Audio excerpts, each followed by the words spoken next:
Hey, how's it going, everybody? So today I'm going to show you how you can actually close up the latches correctly on a realme Bud Z2. Now there is a little tiny spring over there. If you wait a bit, if you see properly, if you tear it up properly, you'd see a spring. This spring right here. So this spring actually is a very crucial thing when you close it up. If you can't set it up correctly, then you might not get the original click back, which is really important for me because I want to use these buds as my daily driver. It's really beat up. This one is a other one. It's a little bit clean up. I don't care. I want to use it for its functionalities. It's really good. It's amazing. The answer is pretty good. So as you can see, it was a battery damaged one, so I've replaced the battery with the stock. Even this battery is very thick. It's at least 2.1 watt compared to the original one. I've got the stickers, I believe. So this is around 1.85 watt. Sorry, 48 watt. Here's the battery. So I don't have to use any BMS, transfer any BMS, because it didn't have any, because the board already has a BMS controller over here, this one. So you don't need to transfer a BMS like this one. So that's actually a really good news. Okay, let me get my light back in position. Okay, so what that means is you have to transfer this one. You can just take any regular good old battery and put it in there.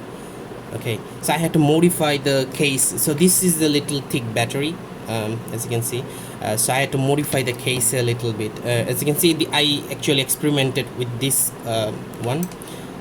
Okay, so the original, this was water damaged. I had 2 units, so this was water damaged, so I couldn't repair it. The buds actually were damaged, so don't feel sorry for the case. The motherboard is good, and I actually tried to open it up in a different way, because I've tearing up for like I teared up this unit about like 5 of them. So I was trying to open up with the least damage possible. So as you can see, this one had a damage over this side, because I actually pried open from this side. So it's on top, there is very minimal damage, you can see. But the side, this is not very good. It's pretty nasty on the side. Compared to, yeah, there is my prying entry point. So this is not great. And so after the 5th attempt, I found the perfect solution to open up without any damage. As you can see, there is no damage in the case whatsoever. It's like perfectly open from the factory OEM. There is no scale. You can see a little bit scratch over here, but it's not, I'll tell you, it's not from my experimentation at least. So as you can see, this one is perfect, in perfect condition, as well as this one. I have opened it up, and if you see properly, carefully, there is not even a single speck of scratches over here. So I open it up perfectly. So now I'm gonna tell you how you can do that in a while, but first and foremost, I'm gonna tell you how you can actually put it back correctly, because if you see some instruction on the YouTube, you find that you cannot put it back rightly. And let me tell you, I've tried all of different things after putting it putting it this one beforehand, and then put the spring put the spring back in position, and then try to match up the put the spring on the top, and then trying to match over here, and then put this in back sit, and this does not work. If you do that, you will end up being something, it will not close up, it will not go do the latches, and that's pretty frustrating. If you don't use the spring, you will find something continuously open and jiggly, only closed when the magnets and the top of the magnets matched up, and that's also fucked up. If you try to put the spring down, it will not also work, and if you leave the spring back in position over here, and so they actually did a pretty bad job in terms of, I don't know how they how they do it in the factory. I don't know how they do it actually, but they didn't do a great job in terms of patching it up properly. So okay, that is pretty bad. Let me take you my time. Okay, so originally how the spring mechanism works is that this is how it works. The spring goes down in resting position, and when you open it up, it actually press back on the hinge joint, and when you completely close up the thing, it goes up there, and the spring now is pressing up against the roof. So it goes in a different, the force goes in a different direction, which is the opening direction. Now if you go beyond the midway, as you can see, the force actually changes. So it's like a first lever. It's a clever thing, but they could have done it in a, the execution could have done in a better way. They could have put a little two screws over here, some sort of latch mechanism. It's not like, I've seen some sort of these in the beforehand, but whatever. So this is really tricky in terms of like how you can close it up properly, and I've never seen anyone do that ever before. So today I'm going to show you in the channel. So first and foremost, what you have to do, so I've experimented with this technique before. So first and foremost, you have a spare button, I believe. So what you have to do is just take a bit of painter's tape or anything like that, or duct tape, whatever you have on hand. I have painter's tape, so I'm going to use this one in the side. So the side panel over here, I'm going to use that, and I have to look inside. So if you see inside, you find that this thing, you can put it in any direction. Usually the longer one will go in the bottom, so like this. Once you've done that, it's fine. Okay, now you can see the pressing action going on. Okay, so all you have to, this is a very tricky one right now. What I'm going to show you is that you need strings like to tie a knot. So all I did was take a string, and I actually, what do you call it, thread, whatever. So, and I actually go, as you can see, I actually did one over this side, these edges, and another inside the hook. So now what I have essentially is I can actually press these two. Okay, so what it allows me is that I can now thread it inside, okay, like so, and then I can like close it up while staying in the outside. So I don't have to stretch, I have to stretch the string when I'm putting this inside, and I can't do that without any sort of like force from outside. So that's why these strings mechanism coming.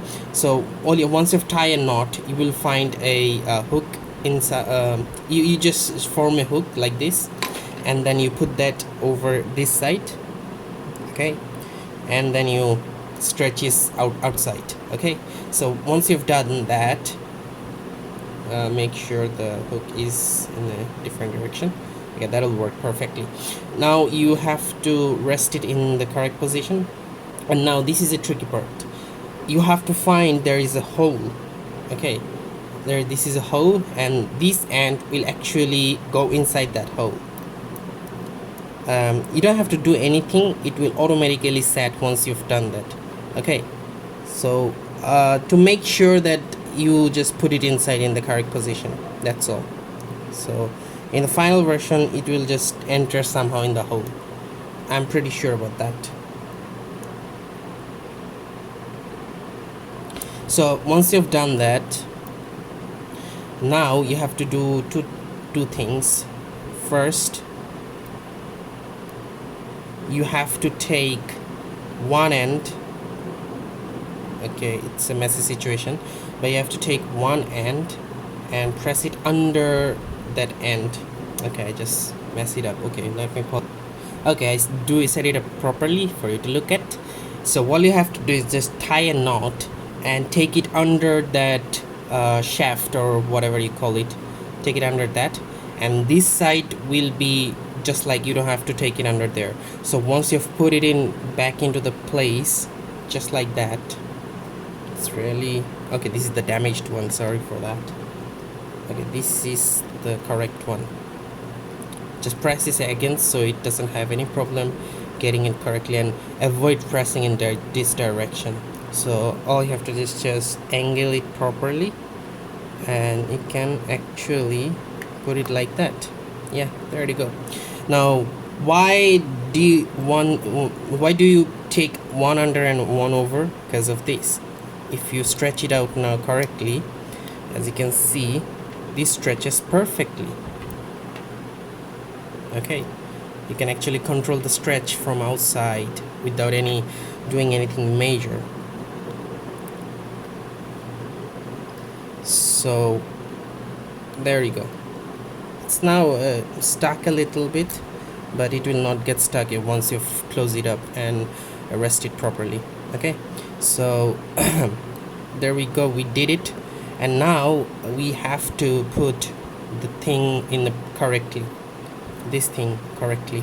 So I like to take a bit of now to put it in the correctly inside, you have to actually match up these rails with this inside holes, I think. Yeah, you have to guide the rails inside there, so do that.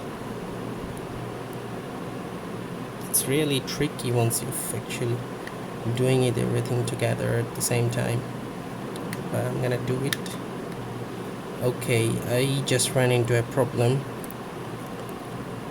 I think I'm fine though. Yep. Okay, I just pressed it back in. Now one thing you want to do is just press this way first, then the back way. If you do the back way and then this way, it's not gonna be good. So now at this point I'm gonna stretch it as for, oh shit, I just messed it up, so I have to do it again. Just to see you properly, you want to do it like this, stretch up the string like that, and now you can have you can put it back in the correct place.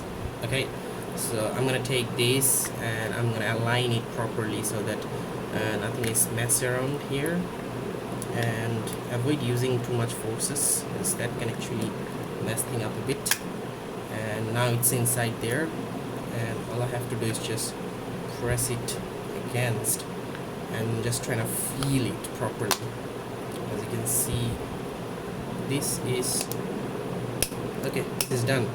As you can see, this is done. So I can now cut the string and take it out. I have to cut the string in order to take the thing out properly, so I'm gonna do that. Be very careful and gentle when you cut the string, because you can actually mess things up if you don't cut it properly. Okay, so here I can take it out. There we go, one side done.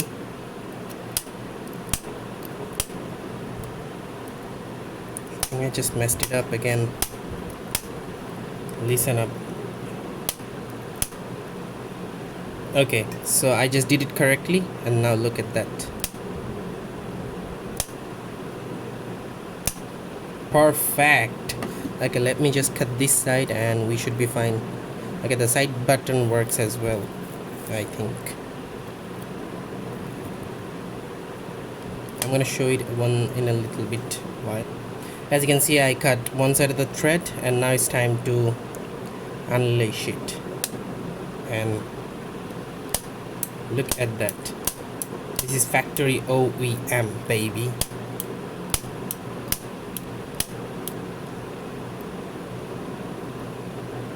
Okay, this is first. Okay, now I'm gonna put back in the case thing.